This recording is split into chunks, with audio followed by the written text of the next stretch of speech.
جنبي كمان تصوري المأساة اكتر من الوش.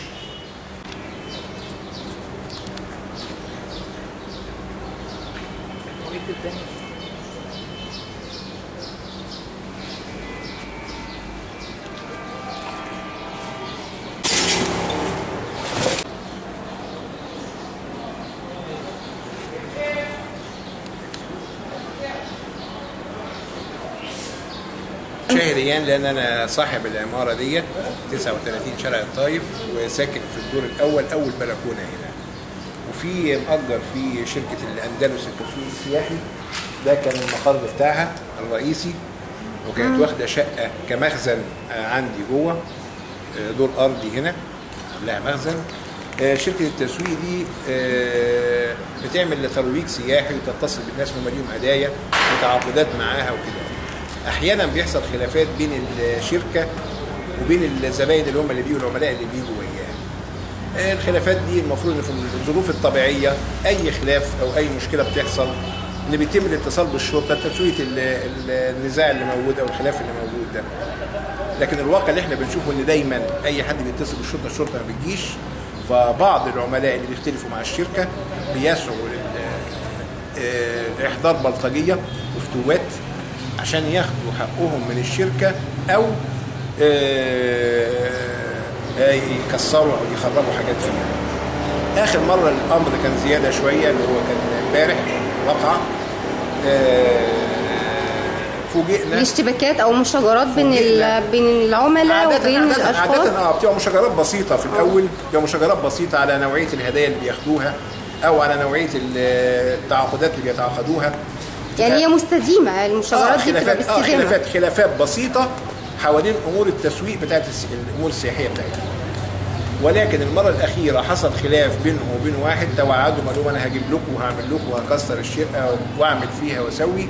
ففوجئنا امبارح الساعه 2 الظهر تقريبا واحنا في البلكونه، لقينا حوالي 15 او 20 واحد جايين بالسنج والشوم والسكاكين والحجاره وازايز المولوتوف، بيهاجموا الشركه وبيهاجموا العماره، بيحدفوها بالطوب والازايز والشوم، ودخلوا كسروا المكتب اللي موجود بتاع الاستقبال،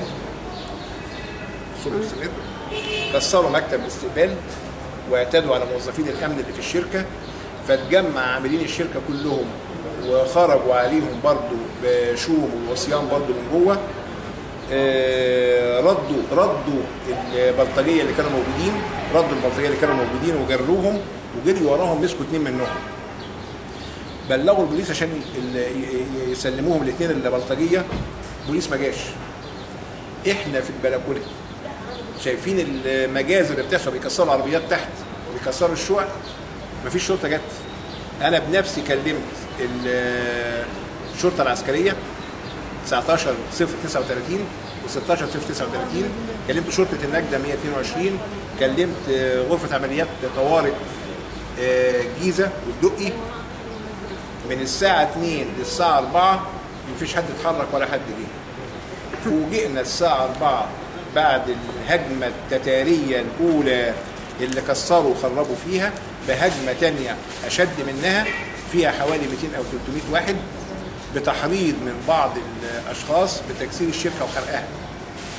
فاحنا في البيوت في الشقه بتاعتي فوق من اول دور فوجئت بازايز مولوتوف وبحجاره وبازايز بيبس وبشوم وبطوب، بيكسروا بيدغدغوا كل اللي قدامهم، وبيكسروا العربيات اللي في الشارع، واقتحموا الشركه وضربوا اللي فيها، وفي فرد خرطوش ضربوا خرطوش، وكسروا العمارات. طب ايه رد فعل الاهالي او السكان المحيطين؟ رد فعل الاهالي منتهى الرعب والخوف. انا عن نفسي انا استنيت انفجار الغاز الطبيعي، لان احنا لما كلمنا الشرطه ما جاتش. وفي حضرتك على مدخل العماره هنا جنب الحريق في ماسوره غاز طبيعي موجوده. فالغاز الطبيعي ده داخل العماره. احنا ما فيش شرطه جت ولا في دفاع مدني جه ولا في اي حاجه جت، واحنا طبعا مرعوبين مش قادرين نخرج بره بيوتنا ومقفلين علينا البيبان. وتحولت الهجمه التتاريه من تحطيم الشركه وتكسيرها وحرقها، لان الشركه ولعوا فيها نار، وبدات النار تمسك في الدوار اللي اعلى منها واقتحموا العماره وصعدوا الادوار العليا فيها، حاولوا اقتحام الشقق وسط فزع الاهالي والسكان كلهم وصريخهم، وكسروا الازاز اللي كانوا يطولوا تخريبه وكانوا بيخربوه في العماره 39 و37 شارع الطريق.